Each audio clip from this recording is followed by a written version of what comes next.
প্রতিশোধের আগুন যে কতটা ভয়ানক হয়ে উঠতে পারে তা আমরা দেখতে চলেছি আজকের গল্পে। ওই যে কথায় আছে না, পাপে ছাড়ে না বাপেরে, ঠিক তেমনটাই। একটা মেয়ে তার শারীরিক চাহিদা মেটানোর জন্য তার পরিবারকে পুরো ধ্বংস করে দিতে পারে। ভাবছেন কিভাবে? আজকের গল্পে সেটাও বর্ণনা করব। মূলত ভারতবর্ষের স্বাধীনতা প্রাককালে নকশাল আন্দোলনকে কেন্দ্র করে এই গল্পটি তৈরি করা হয়। চলুন তবে বেশি দেরি না করে ২০২৩ সালে মুক্তিপ্রাপ্ত কাবেরী অন্তর্ধান মুভির গল্প দেখে আসা যাক। আশা করি আপনার সময়টা নষ্ট হবে না। গল্পের শুরুতেই আমরা হাতিবাগানের একটা চায়ের রাস্তায় একটা গাড়িকে দেখতে পাই। এই গাড়িটা মাঝ রাস্তায় আসতেই হঠাৎ করে দূর থেকে দেখতে পায় একটা লোক তার ভ্যানে তরকারি পড়ে যাওয়ায় সেইগুলো রাস্তা থেকে খুঁটে উপরে তুলছিল। তাই তাদের গাড়িটা থামিয়ে দেয়। গাড়ির ভেতর থেকে নয়নতারা নামে এক ভদ্রমহিলা বেরিয়ে আসে তাকে সাহায্য করার জন্য। ঠিক সেই সময় সেখানে পুলিশের গাড়ি আসে। এই গাড়িটার ভিতরে ছিল পুলিশ অফিসার প্রীতম। সেও তাদেরকে দেখে তার গাড়িটা থামিয়ে দেয় এবং বাইরে বেরিয়ে আসে। তখন সেখানে পুলিশ অফিসার কথায় কথায় নয়নতারার পরিচয় জানতে পারে। সে ওসি মিন্ময়ের স্ত্রী। এই ওসি মারা গেছে ১ বছর আগে। তার খুনের তদন্ত এখনো চলমান। প্রীতমকে নিয়ে এই পর্যন্ত ৩ জন অফিসার এই কেসটা তদন্ত করেছে, কিন্তু কেউই এই তদন্ত শেষ করতে পারেনি। প্রীতম নয়নতারাকে কথা দেয় এবার সে আসল অপরাধীকে গ্রেফতার করে শাস্তি দিবে, তারপর সে এখান থেকে চলে যায়। এখানে আমরা ফ্ল্যাশব্যাকে খুনের দিনে সেই সিনগুলো দেখতে পাই, যেখানে নয়নতারা তার স্বামীর রক্তাক্ত দেহ পড়ে থাকতে দেখে। কিছুক্ষণ পর সেখানে পুলিশ এসে অনেক খোঁজাখুঁজির পর সেখান থেকে একটা চিঠি পায়। চিঠিটা পড়ে বুঝতে পারে এটা কাবেরীর লেখা চিঠি।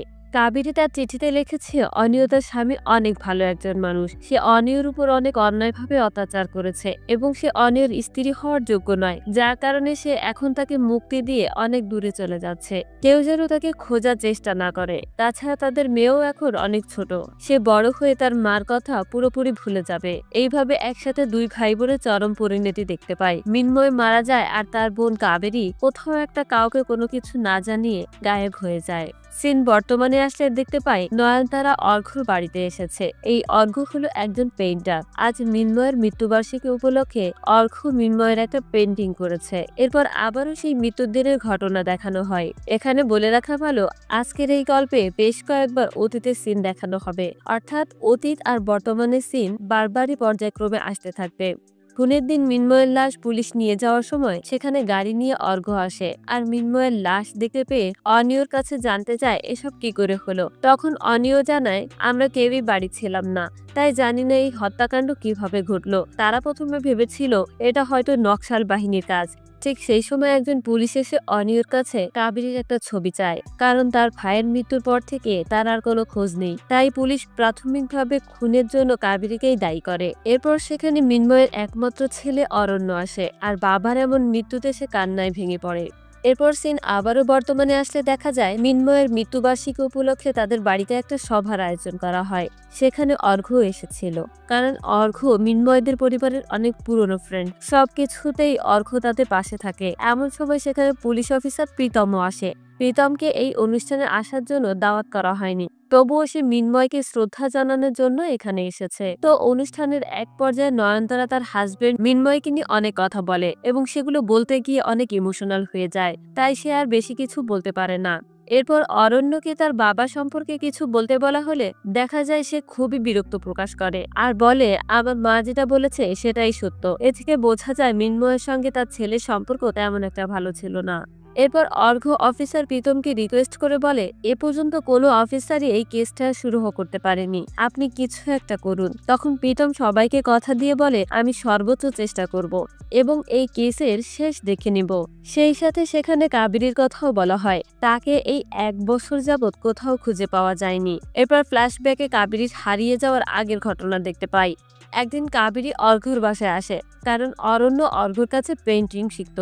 প্রথমে তারা দুজন আপনি আপনি করে কথা বলতো। তখন অর্ঘ্য কাবেরীকে তুমি ডাকতে বলে। তার পরদিন কাবেরী এসে বলে, আমারও ছবি আর্ট করতে ভীষণ ভালো লাগে। অর্ঘ্য একথা শুনে কাবেরীকে তার কাছে ছবি আঁকা শিখতে বলে। বর্তমানে আসলে অর্ঘ্য প্রীতমকে বলে, কাবেরী ছিল খুবই মিশুক টাইপের একটা মেয়ে, খুব অল্প সময়ের ভিতর সবার সঙ্গে মিশে যেতে পারতো। এরপর তারা একসঙ্গে বসে কথা বলার সময় প্রীতম বলে, যেহেতু মিন্ময়ের খুনের দিন থেকে থেকেই কাবেরীর নিখোঁজ, সেহেতু সন্দেহ কাবেরীর দিকেই যায়, এটা স্বাভাবিক। তখন অর্ঘ্য বলে, আমি যদি কাবেরীকে না চিনতাম তাহলে হয়তো বিশ্বাস করে নিতাম, এমন কাজ কখনোই সে করতে পারে না। এসব কথা শুনে অমিয় বলে, একজন প্রফেশনাল সিরিয়াল কিলারও তো এতটা ক্যালকুলেট করে কখনো খুন করতে পারে না। তবে আমি বলবো কাবেরী খুব ভালো ছিল, সে সবসময় নতুন নতুন কিছু শিখতে চাইতো, যার কারণে অর্ঘ্যর কাছে এসে পেন্টিং শিখছিল। তাছাড়া কাবেরী সবসময় বলতো এই বাড়িতে তার দম বন্ধ হয়ে আসে, নতুন কিছু শেখার জন্যই সে হয়তো এখান থেকে চলে গেছে। তো যাই হোক, এরপর আবারও আমরা অতীতের সিন দেখতে পাই। একদিন মিন্ময় তার পুরো ফোর্স নিয়ে অর্ঘ্যর বাড়িতে রেড করতে এসেছিল, কারণ সে আগে থেকেই জানতে পেরেছিল অর্ঘ্য নকশাল বাহিনীর হয়ে কাজ করে। কিন্তু এখানে এসে সন্দেহ করার মতো কোনো কিছুই সে খুঁজে পায় না, বরং দেখতে পায় পরিবেশ স্বাভাবিক। অর্ঘ্যের স্টুডেন্টরা সবাই তাদের পেন্টিং গুলো মনোযোগ দিয়ে শিখছে। তারপর অর্ঘ্যর স্টুডেন্টরা চলে গেলে সে মিন্ময়কে বলে, উল্টাপাল্টা খবর পেয়ে আমার স্টুডেন্টদের সামনে আমাকে অপমান করা একদম ঠিক হয়নি। তখন মিন্ময় বেশ রাগ করে বলে, এটা আমার ডিউটি, আর একদিন আমি সত্যিই নকশাল বাহিনীকে হাতে নাতে ধরব। এরপর মিন্ময় পেন্টিং গুলো দেখতে দেখতে তার ছেলের আঁকা একটা পেন্টিং সেখানে দেখতে পায়। এই পেন্টিংটা দেখার সময় অর্ঘ্য মিন্ময়কে বলে, আপনার ছেলে খুব ভালো পেইন্ট করে। এরপর মিন্ময় সেখানে তার বোন কাবেরীর একটা অর্ধেক আঁকানো পেন্টিংও দেখতে পায়। তখন মিন্ময় অবাক হয়ে জিজ্ঞাসা করে, কাবেরীর এ ছবি কেন আঁকা হয়েছে? তখন অর্ঘ্য বলে, আমি ওকে ধীরে ধীরে একটু একটু করে চিনতে পেরেছি, ও অনেক ট্যালেন্টেড, ওকে যদি ভালোভাবে শেখানো হয় ও ভবিষ্যতে অনেক ভালো কিছু করতে পারবে। এত ট্যালেন্ট নিয়ে ও এখানে কেন পড়ে আছে আমি সেটাই বুঝতে পারলাম না। ও যদি কলকাতায় চলে যায় তাহলে ওর অনেক পরিচিতি বাড়বে, সেই সাথে অনেক সুনামও অর্জন করতে পারবে। এরপর আবারও বর্তমানে দেখা যায় প্রীতম গাড়িতে করে অর্ঘ্যকে তার বাড়িতে ছেড়ে দিচ্ছিল। গাড়িতে আসার সময় প্রীতম বলে, আমি এদিন সময় করে আপনার বাড়িতে আসব। তখন অর্ঘ্য বলে, কোনো সমস্যা নেই, আপনি যখন খুশি তখন আমার বাসায় আসতে পারেন। মাঝপথে আসতেই তাদের পথের সামনে অনেকগুলো বড় বড় পাথর পড়ে থাকতে দেখে। প্রীতম এক প্রকার বাধ্য হয়ে গাড়িটা তখন থামিয়ে দেয়, আর সে ধারণা করে এটা নিশ্চয়ই নকশাল বাহিনীর কাজ, তাই সে আশেপাশে নকশালদেরকে খুঁজতে থাকে। তখন অর্ঘ্য গাড়ি থেকে নেমে নির্ভয়ে সেই পাথরগুলো পথ থেকে তুলে নিয়ে সাইডে ফেলে দেয়। পরের দিন প্রীতমের কথা মতো গোকুল নামের একজন গোয়েন্দা এখানে এসে হাজির হয়। এই গোকুলের সঙ্গে তার পোষা কুকুরও ছিল। এদিকে দেখা যায় নয়নতারা অরণ্যকে খাবার টেবিলে বসে জিজ্ঞাসা করে, কালকের অনুষ্ঠানে কেন তুমি তোমার বাবাকে নিয়ে কোনো কিছু বললে না, আর সবার সামনে এমন আচরণটা কেন করলে? তখন অরণ্য বলে, বাবার আচরণ আমার কখনোই ভালো লাগতো না, সে তার অনেক পরিচিতদের নকশাল বাহিনী ভেবে ইনকাউন্টার করেছে, এসব কারণে অরণ্য কখনোই তার বাবাকে পছন্দ করতো না। এই বলে সে এক পর্যায়ে এতটা উত্তেজিত হয়ে যায় যে খাবার টেবিল ছেড়ে উঠে চলে যায়। এমন সময় তাদের বাড়ির কাজের লোক এসে নয়নতারাকে বলে, আপনার সঙ্গে কেউ একজন বাইরে দেখা করতে এসেছে। নয়নতারা বাইরে বেরোলে দেখতে পায় গোকুল এসেছে। নয়নতারা আগে থেকে গোকুলকে বেশ ভালো করে চিনত, কেননা গোকুলে তার হাজবেন্ডের এই কেসের ইনভেস্টিগেশনের দায়িত্ব ছিল। এখন বদলি হয়ে অন্য জায়গায় চলে গেছে, আর আবারও প্রীতমের কথা মতো এই গ্রামে এসেছে গোয়েন্দা অফিসার হয়ে। অন্যদিকে পথে আসার সময় অর্ঘ্যর সাথে অনিয়র দেখা হয়। অনিয় অর্ঘ্যকে বলে, আবারও গোকুল ফিরে এসেছে এই কেসের তদন্ত করতে। এখন সে তাদের বাসায় বসে আছে, যার কারণে সে এখন দ্রুত করে বাসায় ফিরে যাচ্ছে। এই কথাটা শুনে অর্ঘ্য বেশ চিন্তিত হয়ে যায়। অর্ঘ্যের এমন চিন্তিত হওয়ার কারণ আমরা একটু পরেই জানতে পারবো। এরপর গোকুল নয়নতারার কাছে এসে জানতে চায় তার সঙ্গে তার ননদের সম্পর্ক কেমন ছিল। নয়নতারা বলে, আমার সঙ্গে আমার ননদের খুবই ভালো সম্পর্ক ছিল। তারপর তার স্বামীর সম্পর্কে জানতে চায়, বলে, আপনার সাথে আপনার স্বামীর সম্পর্ক কেমন ছিল? নয়নতারা বলে, আমার স্বামীর সাথে আমার খুবই ভালো সম্পর্ক ছিল। এরপর গোকুল জিজ্ঞাসা করে, প্রথমে আপনার ছেলে অরণ্যকে আপনি অর্ঘ্যর কাছে ছবি আঁকাতে নিয়ে যেতেন, পরবর্তীতে কেন আপনার বদলে আপনার ননদ অর্থাৎ কাবেরী অরণ্যকে অর্ঘ্যর কাছে নিয়ে যেত? এ কথায় নয়নতারা বেশ ঘাবড়ে যায়। এরপরে ফ্ল্যাশব্যাকে দেখা যায় একদিন অর্ঘ্যকে সামনে বসিয়ে রেখে তার ছবি পেন্টিং করছিল। এমন সময় সেখানে গোকুল এসে হাজির হয়, আর গোকুলকে এইভাবে হঠাৎ করে দেখতে পেয়ে তারা দুজনই খুবই অপ্রস্তুত পরিস্থিতিতে পড়ে যায়। তখন গোকুল জিজ্ঞাসা করে, কাবেরী কি কোনো মডেল যে তার ছবি এইভাবে আঁকা হচ্ছে? একথা শুনে কাবেরী আর অর্ঘ্য অনেক রেগে যায়, আর গোকুলকে তেরা তেরা কথা শোনাতে শুরু করে। এমন কথা শুনে গোকুলের বুঝতে বাকি থাকে না কাবেরীর সঙ্গে অর্ঘ্যর সম্পর্ক আছে। সেই সাথে বুঝতে পারে অর্ঘ্য নকশাল বাহিনীর লোক। সবকিছুতে অর্ঘ্য অনেক বিরক্ত হয়ে যায়, তাই সে থানায় গিয়ে মিন্ময়ের কাছে এই ব্যাপারে অভিযোগ করে বলে, আমার বাসায় অফিসার গোকুল হুটহাট করে চলে আসে, এটা আমার মোটেও পছন্দ না। আপনারা যদি আমাকে নকশাল বাহিনী মনে করেন তাহলে খুব ভুল করছেন, কেননা আমার রাজনীতির প্রতি কোনো ইন্টারেস্ট নেই। ঘটনার পর্যায়ক্রমে দেখা যায় অর্ঘ্য আর কাবেরী একটা অবৈধ সম্পর্কে জড়িয়ে পড়েছে। তো যাই হোক, রাতে দেখা যায় মিন্ময় খুব রাগ হয়ে বাসায় ফিরে। যখন তাকে নয়নতারা জিজ্ঞাসা করে কি হয়েছে, তখন মিন্ময় বলে সে গোকুলের কাছ থেকে জানতে পেরেছে অর্ঘ্যর পেইন্টিং শেখানোর নাম করে সেখানে কি কি খারাপ কাজ করে, এমনকি কাবেরীও নকশাল বাহিনীর সঙ্গে যুক্ত হতে পারে। তখন নয়নতারা তাকে বুঝিয়ে বলে কাবেরীর বিষয়টা তুমি অমিয়র উপর ছেড়ে দাও, ওরা দুজন বিষয়টাকে বুঝে নিবে। তখন মিন্ময় কাবেরী আর অমিয়কে ডেকে পাঠায় আর একসঙ্গে বসিয়ে বলে কাবেরী যেন আর কখনো অর্ঘ্যর বাড়িতে না যায়। তখন কাবেরী বলে ওঠে, আমার হাজবেন্ড তোমার মতো নয়, আমাকে কোনো কাজে বাধা দিবে না। তাছাড়া আমার অর্ঘ্যর বাড়িতে যেতে ভালো লাগে, ওর পেইন্টিং দেখতেও ভালো লাগে। একথা শুনে মিন্ময় বলে ওঠে, তোর আর্ট ভালো লাগে নাকি আর্টিস্টকে ভালো লাগে? এমন সময় নয়নতারা বলে, তোমরা এসব কি কথা বলছো? এসব কথা শুনলে অন্য কেউ কি মনে করবে? তখন কাবেরী বলে, আমি না হয় আর্ট শিখতে যাই, কিন্তু বৌদি ওখানে কি করতে যায়? আর অর্ঘ্যের জন্য প্রায়ই খাবার রান্না করে আমাকে দিয়ে কেন পাঠিয়ে দেন? এখান থেকে বোঝা যায় অর্ঘ্যর সঙ্গে এই নয়নতারারও কোনো একটা সম্পর্ক আছে। এসব কথার এক পর্যায়ে নয়নতারা বলে, তুমি রাগের মাথায় উল্টো পাল্টা বলছো, এখন তোমরা দুজন ঘরে যাও, গিয়ে একটু রেস্ট করো। তবে অমিয়কে দেখা যায় সে তার স্ত্রীকে কোনো কাজেই বাধা দেয় না। কাবেরী যখন যেটা বলে অমিয় নির্দ্বিধায় সেটাকে সাপোর্ট করে। সিন বর্তমানে আসলে অফিসার প্রীতমকে দেখা যায় একটা ছেলেকে দৌড়ে জঙ্গলের ভিতর থেকে অ্যারেস্ট করে নিয়ে আসে। আনার পর গোকুল তাকে দেখেই চিনে ফেলে আর জিজ্ঞাসা করে, তোর বোন ছাদ থেকে লাফ দিয়ে মারা গিয়েছিল তাই না? তখন ছেলেটা সেটা স্বীকার করে নেয়। মূলত এই ছেলেটা অর্ঘ্যর স্টুডেন্ট, সে অর্ঘ্যর ক্লাস থেকে পালিয়ে যাচ্ছিল। এমন সময় প্রীতম তাকে ধরে নিয়ে আসে। অর্ঘ্য স্টুডেন্টকে ধরে নিয়ে গেছে এ সংবাদ পেয়ে অর্ঘ্য থানায় আসে আর জিজ্ঞাসা করে আমার ছাত্র কি অপরাধ করেছে। তখন প্রীতম জানায় তার ব্যাগ চেক করে তারা বুঝতে পেরেছে সে নকশাল বাহিনীর লোক। তো যাই হোক, অর্ঘ্য তার স্টুডেন্টের সঙ্গে দেখা করতে আসে আর তাকে নির্ভয় দিয়ে বলে, আমি তোমার পরিবারের মানুষকে দেখবো আর তুমি অন্য কিছু। এই বলে সে তার দিকে একটা তাবিজ বাড়িয়ে দেয়। সেটা অর্ঘ্যর স্টুডেন্ট হাত বাড়িয়ে তার কাছ থেকে নিয়ে নেয়। অর্থাৎ অর্ঘ্য পুরোপুরি নকশাল বাহিনীর সাথে জড়িত তা আমরা এখান থেকেই বুঝতে পারি। আর এই তাবিজের ভিতর কিছু একটা লুকোনো ছিল, যেটা খেয়ে অর্ঘ্যর স্টুডেন্ট আত্মহরণ করে। এতে করে যেন তাদের সত্যটা এবং নকশাল বাহিনীর কোনো তথ্য যেন কারো সামনে না আসে। এদিকে নয়নতারার কাছে একটা চিঠি আসে। এই চিঠিটা ছিল অরণ্য চাচার। চিঠিতে অরণ্য চাচা বলেছে তাদের সপরিবারে কলকাতায় চলে যেতে। এরপর দেখা যায় অর্ঘ্য নয়নতারাদের বাড়িতে আসে তার স্টুডেন্ট জেলে মারা যাওয়ার ব্যাপারে কিছু কথা বলতে। তখন নয়নতারা অর্ঘ্যকে জানায় অরণ্য আর তার কাছে পেন্টিং শিখতে যাবে না, কারণ তারা ঠিক করেছে এখান থেকে কলকাতায় চলে যাবে তার চাচার কাছে।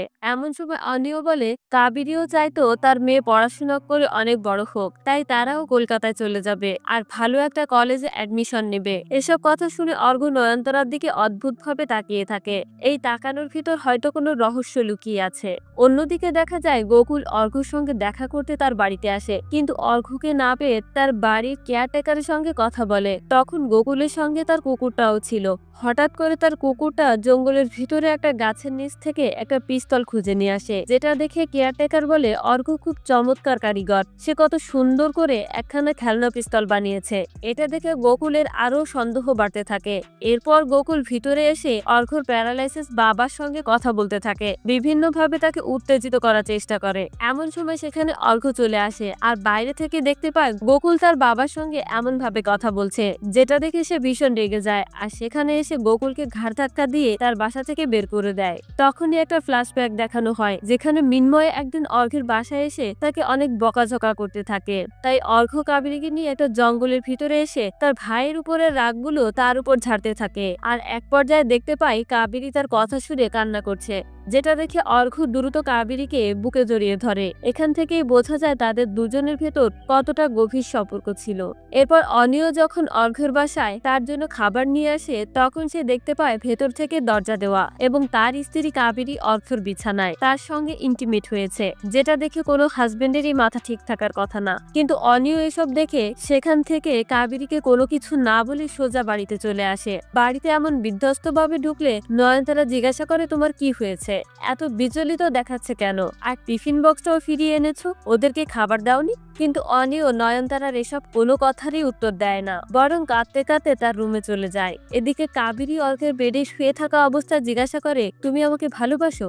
এই প্রশ্নের উত্তরে অর্ঘ্য বলে আমি তোমাকে অনেক ভালোবাসি। তখন কাবেরী তাকে বলে চলো আমরা এখান থেকে পালিয়ে গিয়ে নতুন করে জীবন শুরু করি। এক পর্যায়ে অর্ঘ্য তার কথায় এখান থেকে পালিয়ে যাওয়ার জন্য রাজি হয়ে যায়। এরপর কাবেরী বাসায় আসলে শুরু হয় তারা তার স্বামীর ভেতর তুমুল ঝগড়া অশান্তি। তারা ঝগড়ার এক পর্যায়ে দুজনে মারামারি করতে থাকে।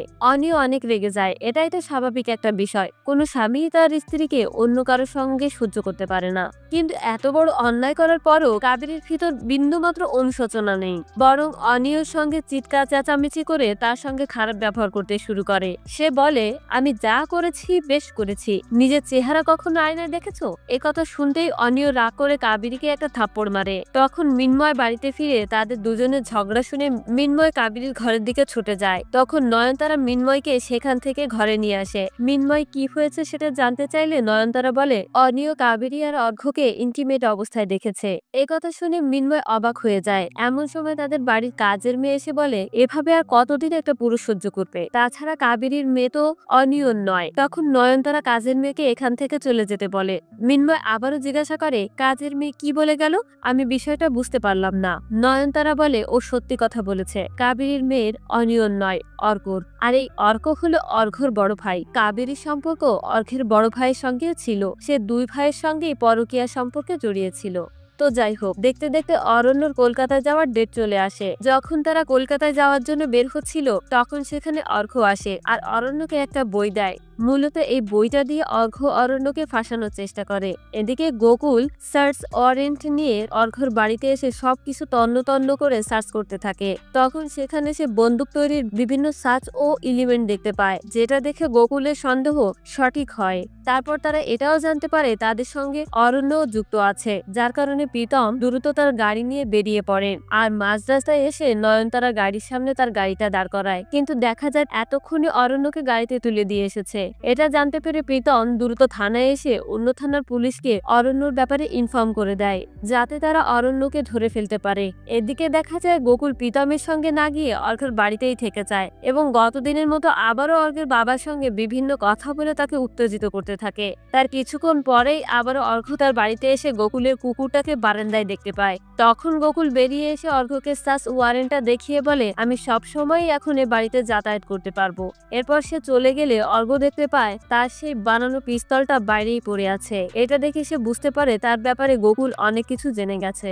এদিকে অন্য থানার পুলিশ অরণ্যকে ধরার জন্য রাস্তা আটকিয়ে দাঁড়িয়ে থাকে। সেখানে বাসের ভেতর অরণ্যকে পেয়ে তারা অরণ্যকে ধরে নিয়ে আসে এবং অর্ঘ্যর দেওয়া সেই বইটার ভিতরে একটা পিস্তল দেখতে পায়। এটা দেখে পুলিশের বুঝতে বাকি থাকে না অরণ্য নকশাল বাহিনীর লোক। এরপর রাস্তায় কিছু একটা হলে অফিসাররা সবাই গাড়ি থেকে নিচে নামলে অরণ্য এই সুযোগে পালিয়ে যাওয়ার চেষ্টা করে, কিন্তু পুলিশ অফিসার তাকে কোনো মতেই ছাড়তে চায় না, যার কারণে দূর থেকেই তারা অরণ্যের উদ্দেশ্যে গুলি চালায়। পরপর বুকে 3টে গুলি করে আর এই গুলিতেই অরণ্য মারা যায়।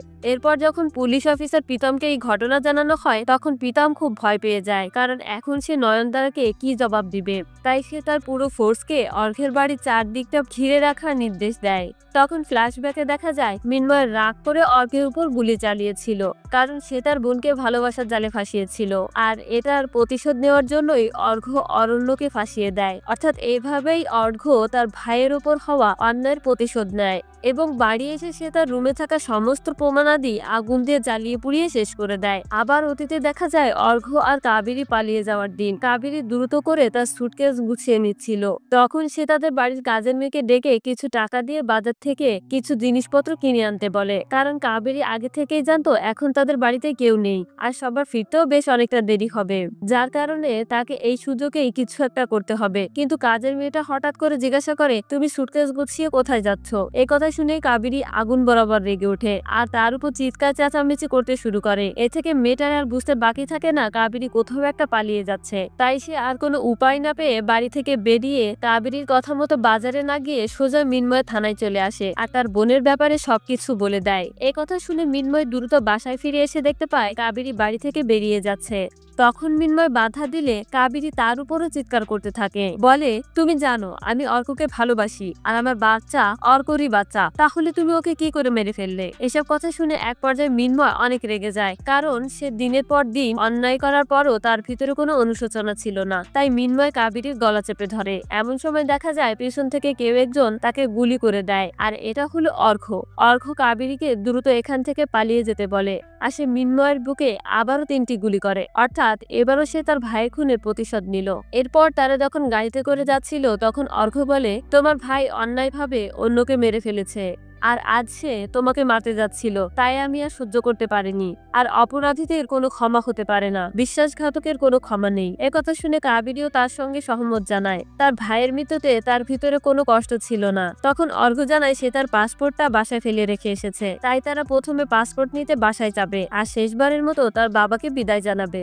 তো দেখা যায় কিছুক্ষণ পর কাবেরী অর্ঘ্যের বাবার কাছে এসে প্রণাম করে। ঠিক তখন পেছন থেকে অর্ঘ্য একটা দড়ি দিয়ে কাবেরীর গলায় চেপে ধরে আর বলে, আমি বলেছিলাম না বিশ্বাসঘাতকের কোনো ক্ষমা নেই। কারণ অর্ঘ্য জেনে গেছে কাবেরী তার ভাইয়ের সঙ্গেও সম্পর্ক করেছে। মারতে মারতে অর্ঘ্য কাবেরীকে বলে, তুমি চিন্তা করো না, আমি তোমাকে আমার ক্যানভাসেই রাখবো। এদিকে সিন বর্তমানে ফিরলে প্রীতম নয়নতারাকে এসে তার ছেলের ঘটনাটা খুলে বলে। এটা শুনেই নয়নতারা প্রীতমের প্রতি ভায়োলেন্ট হয়ে ওঠে, কারণ সে একে একে তার প্রিয় মানুষদেরকে হারিয়েছে। এরপর নয়নতারাকে নিয়ে প্রীতম অর্ঘ্যদের বাড়িতে আসে আর কেয়ারটেকারের কাছে জানতে পারে অর্ঘ্য তার বাড়িতে নেই। অর্ঘ্য তার গাড়ি নিয়ে কোথাও একটা গেছে। এমন সময় সেখানে গোকুলের কুকুরটা এসে অস্বাভাবিকভাবে ডাকতে শুরু করে। তখন প্রীতমের পুরো টিম ওই কুকুরটাকে ফলো করে, কিন্তু নয়নতারা অর্ঘ্যের বাড়িতেই থেকে যায় এবং অর্ঘ্যর পেইন্টিং রুমের দিকে যেতে থাকে আর তার পুরনো কথাগুলো মনে করতে থাকে। মূলত এই নয়নতারাও অর্ঘ্যের নকশাল বাহিনীর কাজে সাহায্য করত। আর এখানে জানা যায় নয়নতারার সঙ্গে অর্ঘ্যেরও কোনো একটা সম্পর্ক ছিল।